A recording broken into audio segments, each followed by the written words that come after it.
কারো জন্যই নিজের মূল্য কমিও না।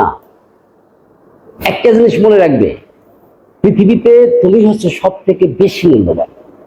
তুমি কাউকে ভালোবেসেছ বা ভালোবাসতে ইচ্ছে হচ্ছে, হ্যাঁ, ভালোবাসার মানেই হচ্ছে একে অপরকে বুঝে নেওয়া। ভালোবাসার মানেই হচ্ছে একে অপরের প্রতি সম্মান করা, সম্মান সৃষ্টি করা। ভালোবাসা মানেই হচ্ছে দুইটা জীবনকে মধুময় করে তোলা।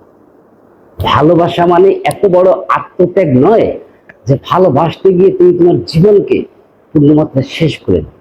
তুমি নিজেকে আগে ভালোবাসো, দেখবে মূল্যায়িত হবে। তুমি যদি নিজেকে সংকুচিত করে রাখো, নিজেকে গুটিয়ে রাখো, কিংবা নিজেকে সঠিক মূল্যায়িত না করো, পৃথিবীর কোথাও তুমি মূল্যায়ন পাবে না। এমনকি সে তোমার ভালোবাসার মানুষের কাছেও না।